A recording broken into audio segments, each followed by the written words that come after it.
Yeah, so I have a long title, but I think the minimum distance problem we all know. I'll explain parameterized inapproximability shortly. And this is joint work with Huck Bennett, Mahdi Chiragchi, who is here, and Joe Ribeiro. Okay, so for this audience, it seems strange to ask why codes. So, but what I mean by this is that we, of course, throughout the week, we have seen codes can do wonderful things in many different contexts. So here we are thinking of constructing and using codes for various purposes. But this talk is a little bit different. It's going to ask about problems about codes themselves, right? And there are two reasons to study this. I mean, again, to this audience, maybe we feel like codes are as fundamental as graphs. After all, codes are just subspaces. Who doesn't like linear algebra? So we should study basic problems which somehow mix combinatorics with linear algebra and ask some interesting computational problems. So that's one reason. And the other, perhaps more pertinent reason is that there's a the cousin of codes in the Euclidean world is lattices.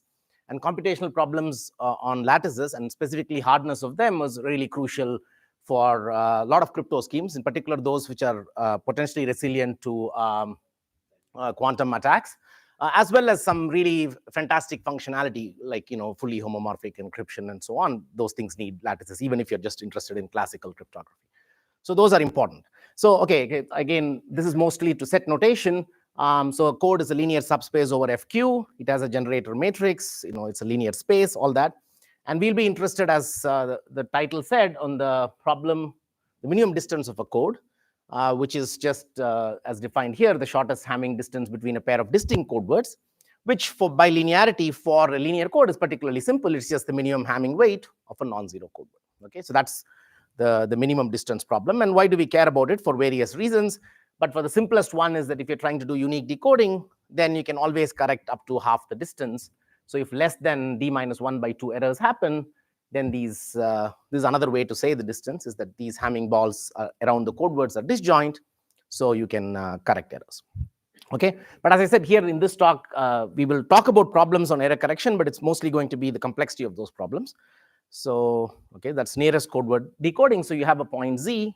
Oh, it advanced there, but it hasn't advanced here. It's very strange. I have one lag. Okay, so so you might be given a target problem point Z, and you would like to compute the closest code word. And typically for various codes like Reed-Solomon and expander codes and so on, we have a guarantee that there is somebody nearby within d minus 1 over 2, and then we decode. Right? But the general problem you could ask is the nearest code word problem, or the bounded distance decoding problem. And I've phrased it as a decision problem, a gap problem.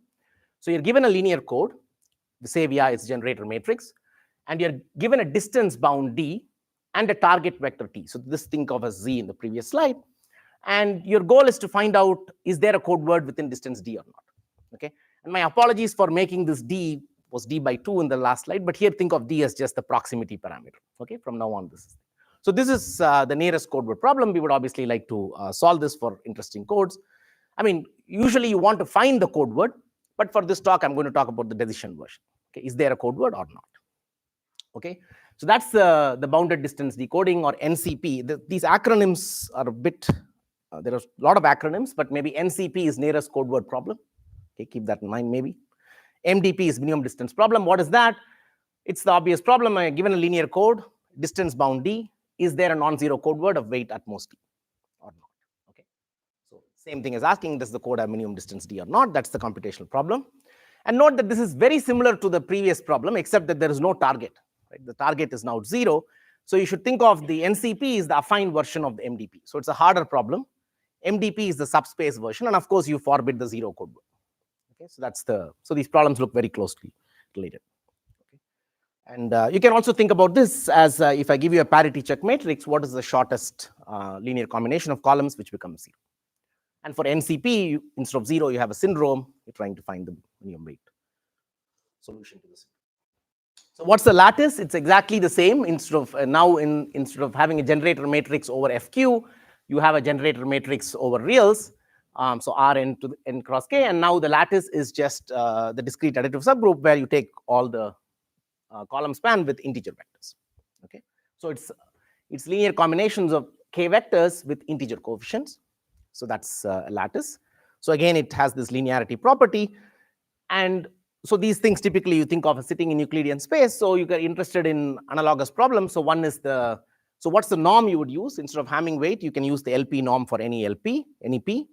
And the minimum distance is simply going to be the minimum LP norm of a non-zero vector in the lattice. Okay, and you have very similar computational problems, but the reason, just like with codes also, what is really difficult in these things is these have many bases. Just like a code has many generator matrices, a lattice has many bases, and I can give you a really crooked basis, and then finding a short vector can be hard. Okay, and in fact, we rely on this for cryptography, as I said.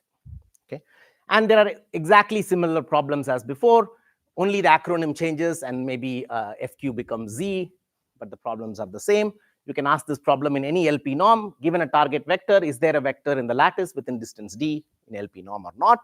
That's the closest vector problem, CVP. And there is the non-affine or subspace version of this, which is there is no target. Tell me what's the shortest vector in the lattice, SVP, shortest vector problem.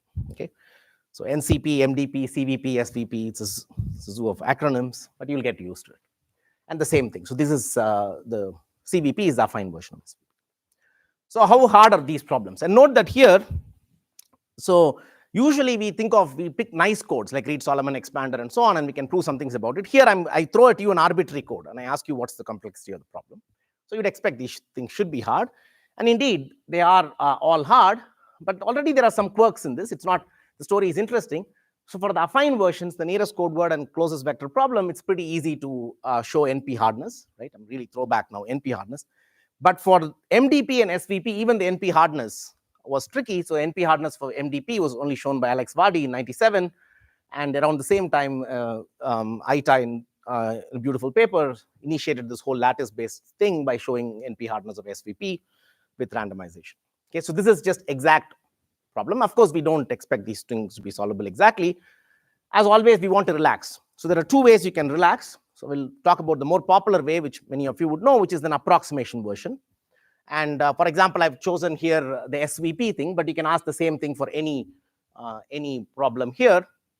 So I give you, so now the question is, you don't have to find me the shortest vector. Find me a vector which is at most gamma times the optimum. Think of gamma as some approximation factor, 2, 3, something like that. And once again, I phrased it as a yes-no problem. You should accept if there is a short vector. And if every vector is much longer, you reject. Okay, so that's the gamma SVP problem, gamma SVP. And you can ask the same question for CVP, for MDP, and all these things. And in fact, some of the early applications of the PCP theorem was that the affine versions of these problems are hard to approximate within any constant factor. That came very shortly after the PCP theorem. But once again, the MDP, SVP, the subspace versions were tricky. And so Michiansho, shortly after Aitai's work, extended the result to get an approximation hardness. And the factor was improved to any constant by Cote and further improved by Javier Regev and so on. And now for MDP, and that's going to be the main focus of the talk here, there's a beautiful paper of Dumer, Michiansho, Sudan, which showed you can prove this problem to be hard for any gamma. And I'll tell you something about that reduction and also what we do with it. Okay, so what do we do with this? In some sense, it looks like the picture is complete. So that's where this new character is going to come in called parameterized complexity. Okay, so if a problem is NP hard, how do you cope with this? One way is approximation, but there is another way also you can cope with it, which is, it's again, for those, many of you may not have seen parameterized complexity. So think of, here is an example. I give you a graph G and a parameter D. And I ask you, is there a vertex cover of size D or not? Okay. So in general, this is an NP-complete problem. It's hard to approximate and all those things. But you might say, okay, I've given this in two different ways. The role of the graph and the parameter are a bit different in the sense that maybe I think of my parameter as kind of small. So can I give an algorithm, which you have to be exponential in something, but maybe you'll only be exponential in D. And if D is kind of small, you'll get a good algorithm. For example, think of D is log n. The naive algorithm for this will take n to the log n because you'll try everything. Is there a faster algorithm? Okay, turns out there is. So even though the problem is NP hard, there is an algorithm which runs in time like 2 to the d times n to solve this problem. Okay, and this problem, and so what it means is that for small values of the parameter, you have a practical algorithm. So this is a sort of a more fine-grained, refined lens on complexity of problems. So in general, parameterized complexity splits the input into two parts, an input, like there it was a graph, and a parameter d. And you ask, is there an algorithm which polynomial runtime, but arbitrary dependence on the parameter? With the rationale being that if the parameter is small, even if your f is growing fast like exponential, it's okay. In any case, it's an interesting question to understand which part causes the exponentiality. Okay, so that's an FPT. A problem is said to be FPT if it has such an algorithm. If it doesn't, or if you can show evidence that it doesn't, then it's not an FPT. Okay, so this decouples the inputs and the parameter.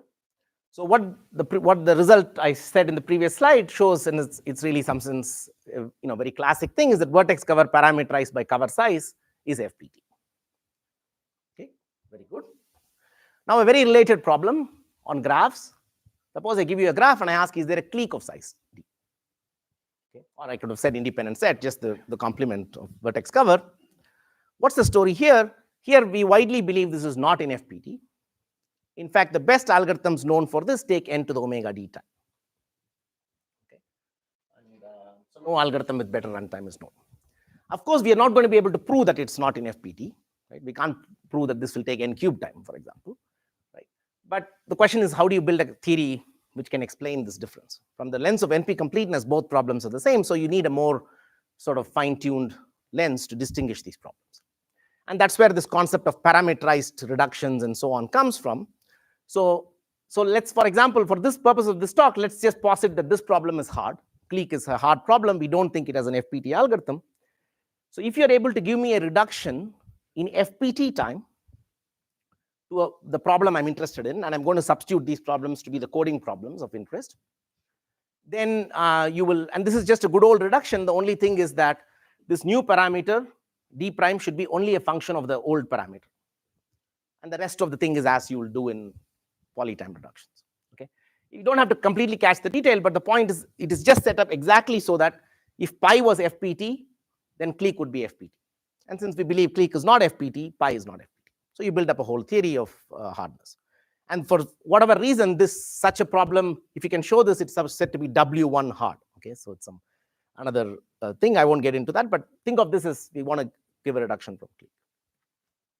And of course, this composes. So once you have one problem to be hard, you can reduce from that instead of clique, and so on and so forth, as with NP completeness. Okay.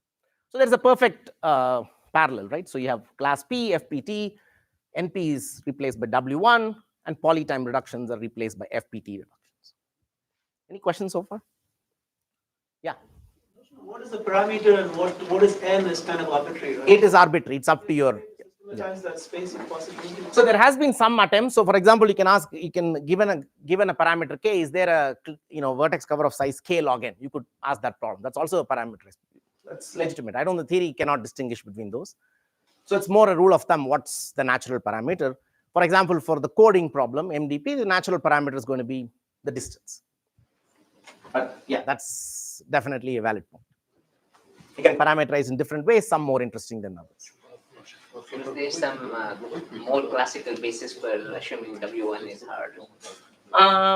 Yeah, it's basically some sort of a circuit, and you're trying to find the shortest weight satisfying assignment to it. There is some Cook-Levin type theory, but collapse the hierarchy. It will collapse its own hierarchy. But the thing is that, but it will also, it will collapse. It will refute ETH, for example. So yeah, there is some. It's not an island. There are definitely connections between those, and we want that. Any other questions? Okay. So again, so what's this talk about? So there is this minimum distance problem for binary codes. Okay, just very basic problem. I give you a F2 subspace. What is the shortest weight vector in it? Is there a vector of weight d? There is an n to the d algorithm. Is there an FPT algorithm? So that was a very natural, question to ask in the FPT world, and that was somehow open for a very long time. It was repeatedly raised, and it was a very pesky question, which stood open for a very long time, and so this work is following on some very nice progress, which was made in the last 5 years in this thing. So in particular, this paper of Arnab and others a few years ago showed that, in fact, this problem is actually very hard. In fact, it's not just hard exactly, but it's hard to approximate in any constant factor. So you can mix both the things. You can say it's hard to approximate. We knew that. It's hard under this, but it's also hard to approximate. And they showed us a similar result for lattice as well. But this was under a stronger assumption. It was not quite a reduction from clique, as I said. It is under some stronger assumption called parameterized inapproximability. I won't get into it except a couple of remarks. One remark and one plug is that, so this you can think of as a kind of a PCP theorem in the parameterized world, which was not shown. And it's still not shown in a sense. But recently we were able to show it's implied at least by ETH. So if you're happy with ETH as a working assumption, yeah, actually you don't have to, well, probably still have to pay attention to the rest of our talk, since I'm going to talk about the field as an important thing. But really a lot of the progress was done. Okay. So this means that the reduction was exponential of size. Yeah, so this really is a fine-grained, yeah, so you will, if this is not an FPT, then you will refute gap ETH. Oh. So no, it is a parameterized reduction, but it's assuming a starting point, a problem which we don't know to be W1 hard. So think of it as like an approximate version of clique, for example. So it's not from exact clique. Okay. And that's a good point, because one funny thing here is that even if you want to show hardness of the exact version, it's no easier. We automatically get approximation hardness too, for whatever reason. Just that's the way the proofs are. I was asking about the thing in the bottom. Oh, this one. Oh, yes. Yeah. So this basically says that if this is an FPT, then you will get SAT in 2 to the 3. So it's an exponential time. Oh, yeah. So this one is a parameterized. Yeah. Are there any parameterized complex algorithm for coding-based problems? Or? Okay. So question is, are there any interesting? Well, I guess in some, yeah, maybe not that I know of. Yeah. So in some sense, you expect a lot of these things to be hard. The hard part is showing that it's indeed hard. Okay, what about W1 hardness? And that's where this breakthrough work of the same authors from the previous work and some other authors joined forces, and they basically showed all the things you could want. Okay, so pretty much. So in particular, I'll focus only on the MDP version. So they showed the same result as the previous thing, but now it's honest W1 hardness, with an asterisk that it's a randomized reduction. So I'll ignore that aspect. But that is a shortcoming of all these works, including ours.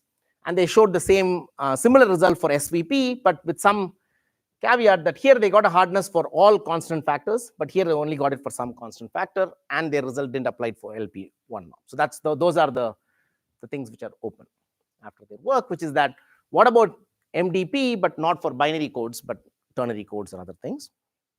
And that was explicitly raised in their work, and I'll come to that in the talk. It's not just a technicality.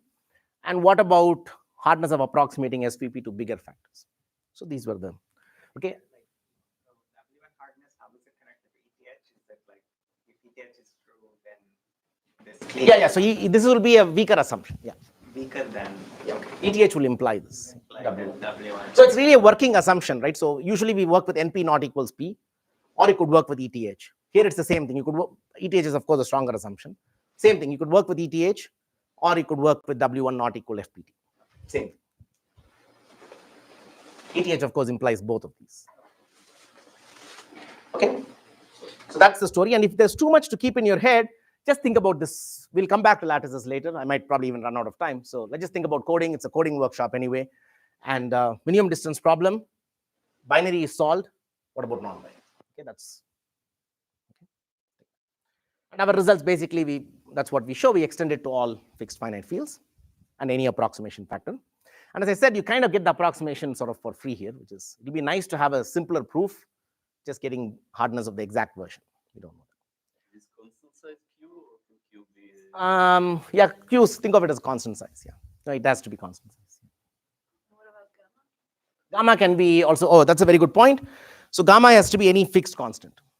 So, and that's a very good question, because you can ask, you can say, is there a code word of weight D versus weight D to the 1.5?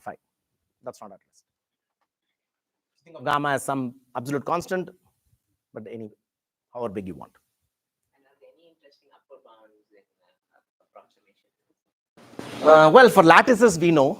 even with polynomial time algorithms, not just FPT, right? Like 1 plus epsilon to the n and so on.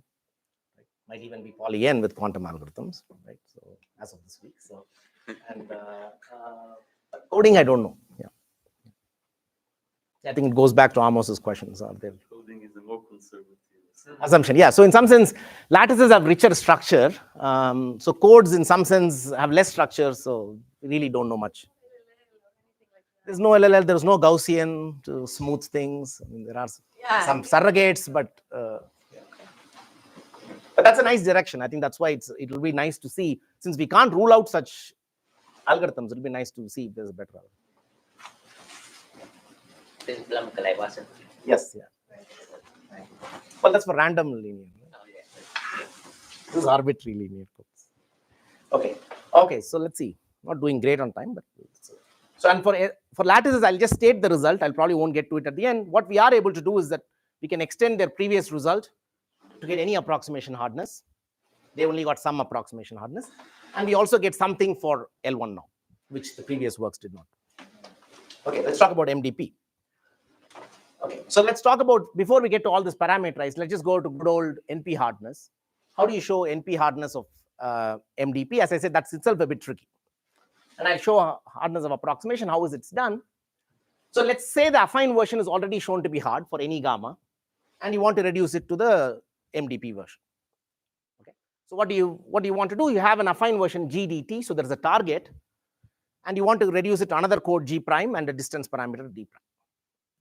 How would you do this? Okay. So what's the obvious approach? So you have G, you have a target. Any suggestions from someone who has not seen this? Shout it out. This is the only question I'll ask, don't worry. So, yeah, so as Gopi says, add G to T. So you make this your G prime. Okay. So, if this is all there is, it wouldn't be, let's see what happens.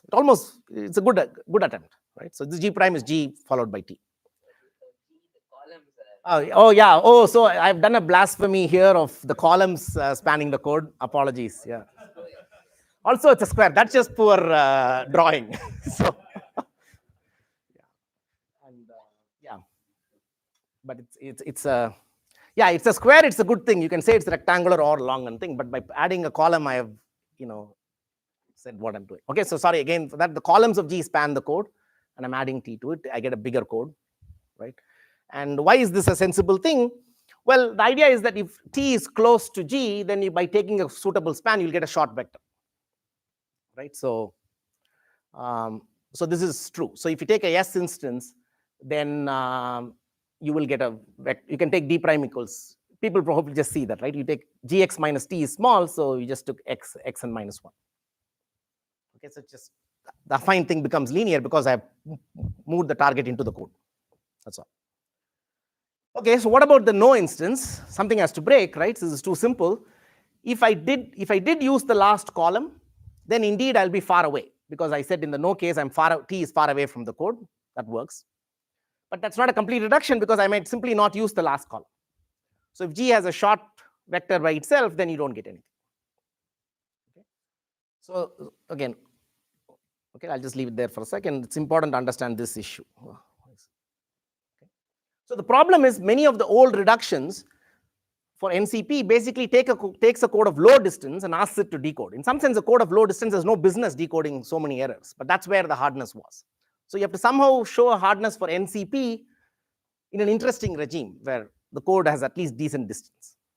Okay, that's what you need to fix. So you need to basically ensure that G, which you started with, which you don't control here, somehow has good distance. Okay, so for soundness, this is what we need to ensure. So let's try to do that. So how will you do this? The natural idea is to pad with some other things and increase the distance. Okay. So take a gadget code. This is a gadget in your reduction, G tilde, and let's make sure that it has very big distance. Okay. So that's what I'm going to do. So I mean, this here is an attempt. I'm going to add more coordinates to the code. So put G tilde on the bottom. Again, columns are spanning the code. I'm sorry. And yeah, put a 0 there for now. Why not? Let's see what happens. So now the code word is just Gx plus beta t and G tilde x. And the point is, if x is non-zero, then this is going to be have a high weight. Okay. So now the no instance is happy. You can prove that you fix the no case because of this. If beta was non-zero, this will take care of you. If beta was 0, this will take care of you. And beta, it cannot just be that beta is non-zero and x is 0. That's also an easy case because 0 is a code. T has high value. So just trust me that this just fixes the problem. But of course, now the problem surfaces in the yes case. Because in the yes case, we said that gx minus t was small. But g tilde x is still going to be large because it's a large distance code. Okay, so that's the problem. And but hopefully people are following, right? So but that's where I'm going to use this knob. I didn't use the fact that 0, maybe I can do something. Any questions? Okay, so so this is the idea. So now I'm going to put a target vector S, and I'm going to get this code word. Yeah.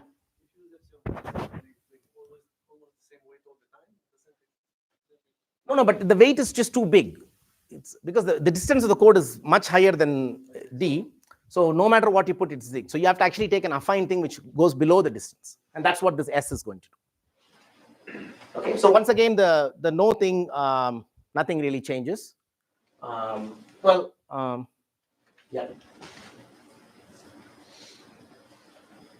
But in the yes case, what we are hoping now is that for the x, so the no case, once again, it's the same issue. So no case is fine now.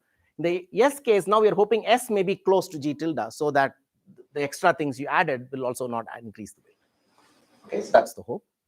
And this is really the beautiful approach. This was in Aitai's work, Michianshu, and really in the coding sense in this DMS paper. The paper I really love. It's very, very elegant. And basically, I'm just describing their work now. So the question is, how do you do this? And somehow the idea is, and I'll maybe in the interest of time just sketch this, but you basically, this G tilde and S are in your hand. So you pick a code G tilde of good distance and a target which has lots of code words below the distance. Okay, maybe even just beyond half the distance barrier, beyond DO2. So in some sense, you take a bad, if you like list decoding, this is like a bad list decoding configuration. There are too many code words near S in G tilde. So you take such a thing, and then just trust me, it just works out because whatever x you want to put here to make t close to g, there is a way to put the same x after some projection business to fix the bottom part as well, and the whole reduction works. Okay, so that's what is written here. It's really the full thing, but I don't want to go into the exact details here. But the point I want to make here is that what you need here is that the number of, here the x can be any coefficient vector of k, length k. Now k is the dimension of the code. You want this bad list decoding configuration to have a lot of code words. And that works fine in the NP completeness regime, but in the parameterized world, it's a problem. Because you cannot have so many code words in a ball of distance d. Because d you're thinking of as a small parameter. Okay? So this reduction as is not going to be parameterized.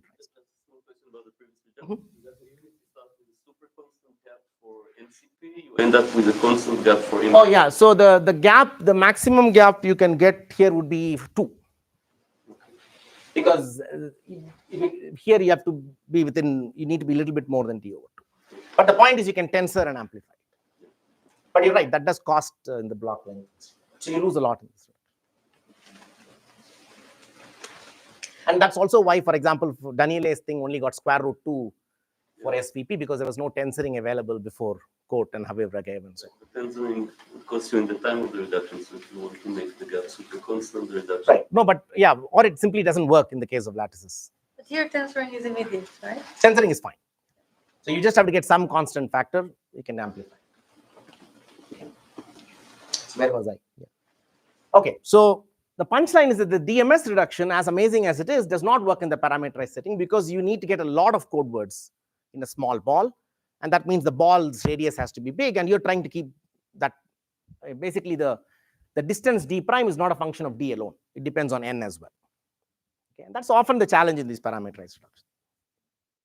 Nevertheless, these guys in this beautiful paper managed to make it work.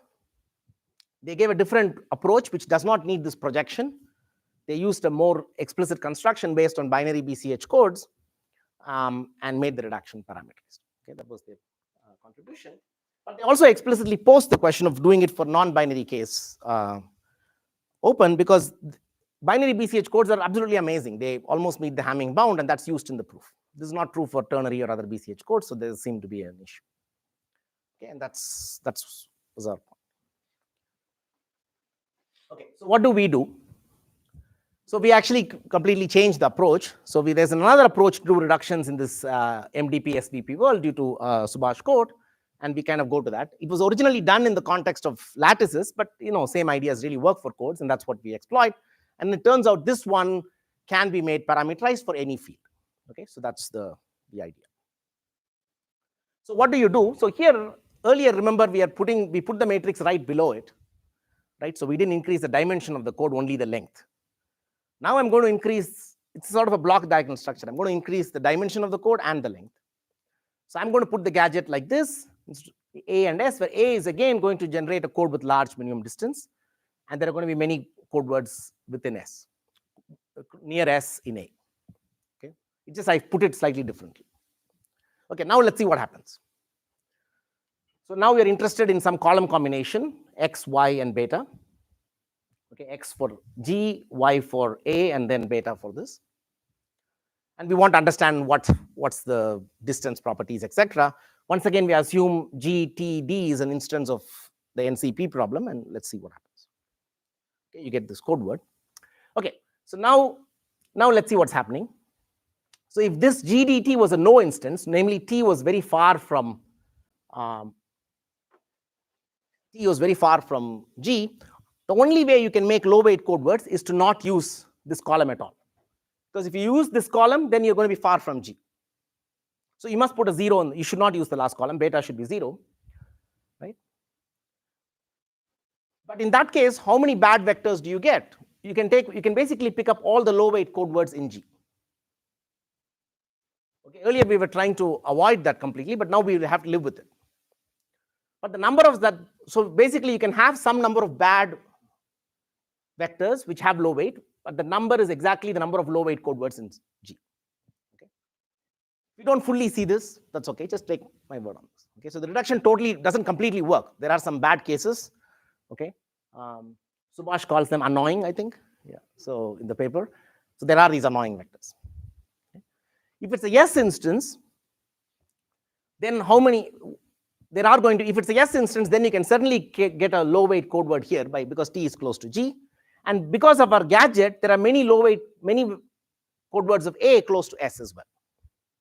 But of course, that costs a little extra distance.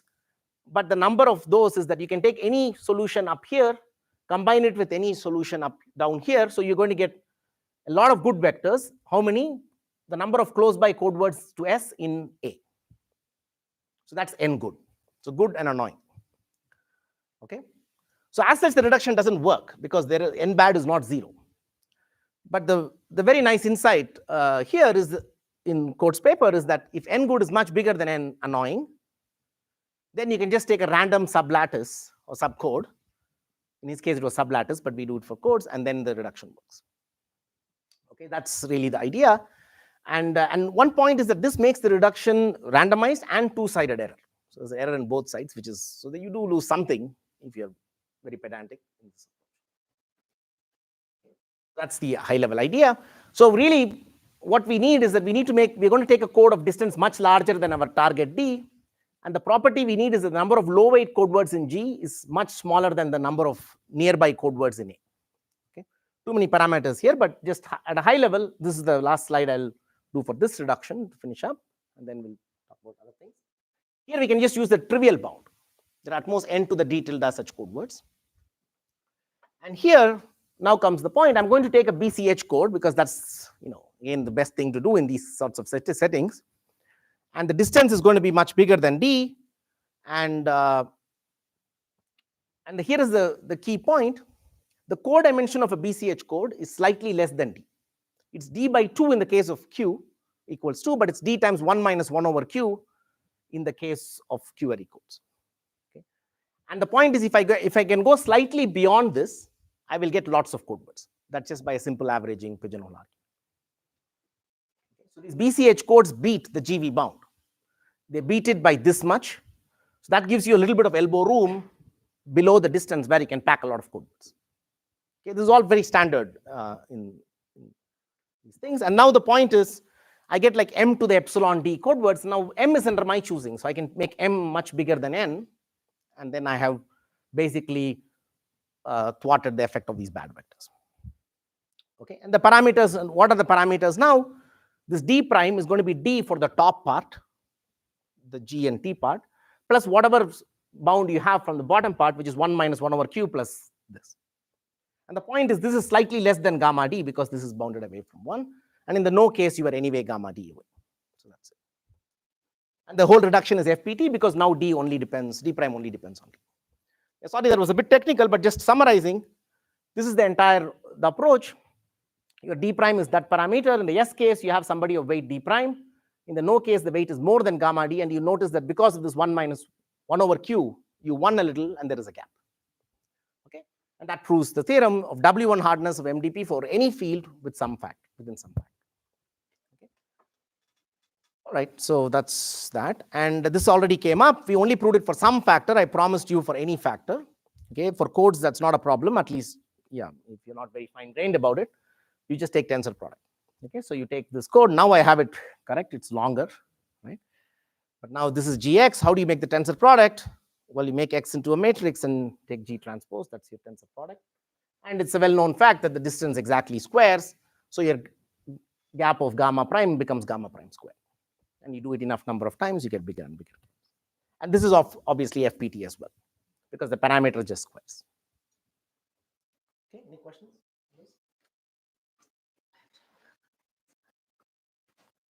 Okay, so that's all I'll say about the coding result. And I guess I have 5 minutes. So.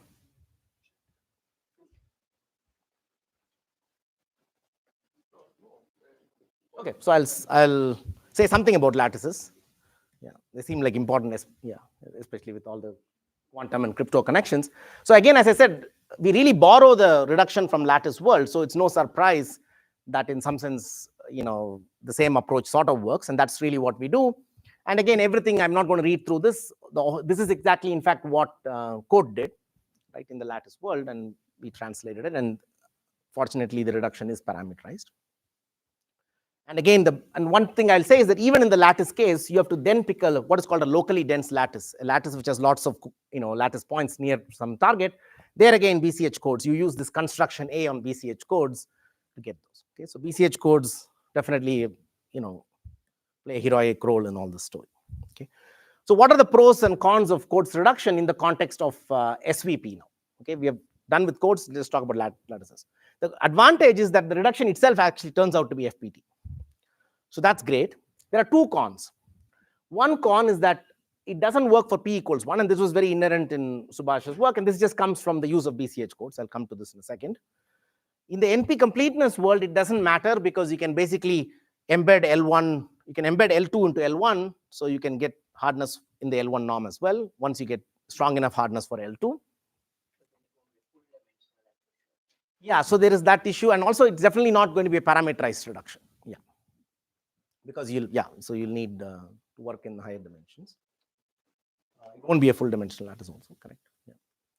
And the other con is that it's not easy to amplify the approximation factor. He gets some constant factor, and that's exactly why in this previous work they only got some constant factor, not arbitrary constant factor.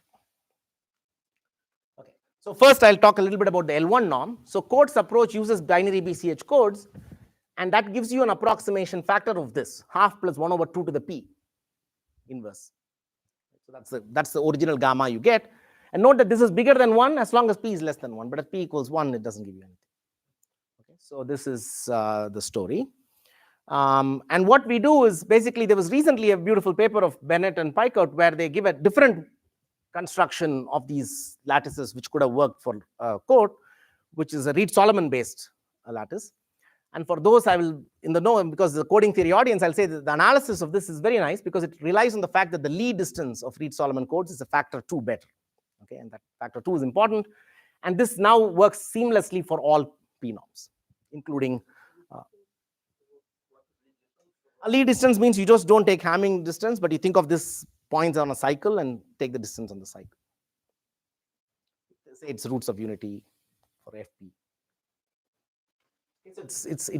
It makes sense because you're embedding these things into Euclidean things. So just treating it as Hamming is not the right thing. So you do Lie distance. Lie distance is better, and they use this. And using this, and turns out now plugging this into the Coates framework, we seamlessly get parameterized hardness, and we can also get parameterized hardness for L1. So that's one shortcoming we plugged. But this also works only for this factor, some fixed factor, anything less than 2.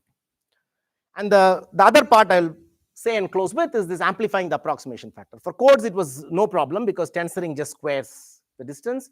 For lattices, the distance of the tensor code is at most a distance square, but it could be much lesser. It's not hard to come up with examples. And so basically, there were workarounds this, right? So there were previous results which showed any constant hardness, namely Coate and Habib-Regev. What they did two different approaches. Coate used a different version of tensor product, which again doesn't seem very amenable to the parameterized world. Habib-Regev basically said the lattices produced by Coates reduction have some nice properties which are tensor friendly, so to speak. So they were able to finish the proof. Okay, and that's basically what we tried to do. And unfortunately, the tensor friendly instances need a starting point which is not known to be W1 hard. Somehow, again, this is getting a little bit in the weeds of things, but we cannot just plug and play here and be done. So we have to do something else. And this is more or less my last slide, is that basically we instantiate Coates' approach with a different reduction, a different starting point, and then the rest remains the same, and now it works. Okay, so we make things tensor friendly, and now we can prove that the shortest vector problem in any norm bigger than 1 and any approximation factor is W1 under randomized reductions. Okay. Yeah, so that's the point. So here, unfortunately, it's not Reed-Solomon. We're back to this whole BCH business. So this caveat of P greater than 1 reappears. Okay, which is perfect segue to my last slide, which is that, so again, our results are for MDP, any fixed finite field, any constant approximation factor is hard in the parameterized world. And and what does that mean? Just to say that, I give you a subspace over FQ, ask you, is there a vector of size D? And you cannot find a vector of size, even 1000 D in anything better than, in FPT time. Okay. And similar things for lattices. And what are the open, some very obvious things which are shortcomings is that all these reductions are randomized. What about deterministic? And here it's amazing, it's open even for shortest vector problem in the unparameterized setting. So shortest vector problem in Euclidean norm, is it NP hard or not? In the strict technical sense, it's open. Okay, that's amazing. And here there's one missing puzzle here is that the second result only works for P greater than 1. So for L1 norm, we only get an approximation factor of less than 2. We don't know how to tensor it. And that really should be a technical glitch, one can overcome with some additional good ideas. So that'll be nice because that'll finish up this last missing puzzle. Okay, I think I'll end on time.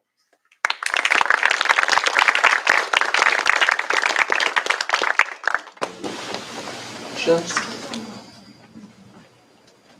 Excellent. So if one wanted to extend it for super constant Q, are there, okay, so in place of BCH codes, are there any, is there a theorem one could prove about codes that would enable you to get that potentially?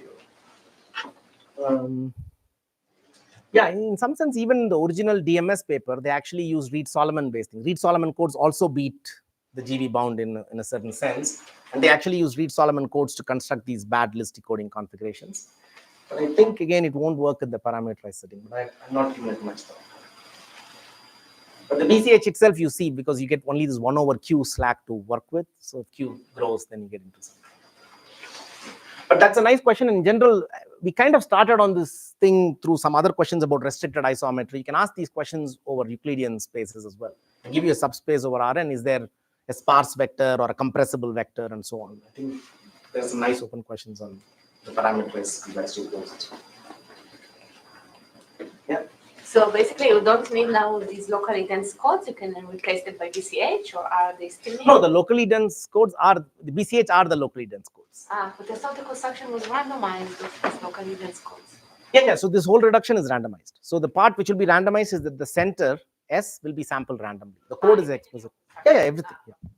Yeah. We are not really doing, it's more like, plug and play with different ingredients. There is not. Open to find an explicit center. Yeah, it's also open to give a completely deterministic. So I should say that for the MDP problem, in the NP completeness world, there are explicit locally dense codes which work. But in the lattice world, that's not. There are a couple of work. There's one, at least three approaches to do that, I think. And if you randomize that, that's the only source of randomness, or that? That's the only source of randomness.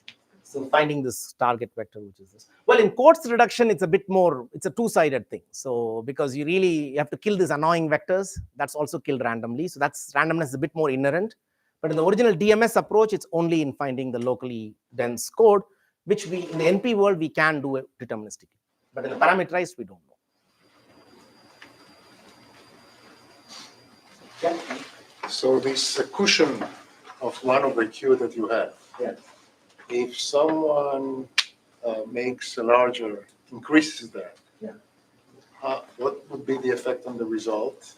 Well, if somebody does that, that will be interesting, far more interesting for its own sake than for the application to this, I feel. Here, I don't think it will make much of a difference. If you can get it all the way down to 1/2, then, our paper would have been unnecessary. You could have just done the previous approach because you'll be meeting the Hamming bound. So the earlier reduction would have worked. Well, for q, But if you make it 2 over q, I don't know if there's any. well, for q equals 4, you can get it. Right. Yeah. So. Yeah. In fact, for every q, you can. Right? There is this paper of Dumer and Yakanin. No, but that's a bit of a cheating there because that it's large. I think there is some other parameter that goes large. Okay. That's true, but there are better codes for q equals 4. You can get, instead of 3 over 4, you can get 2 over 3.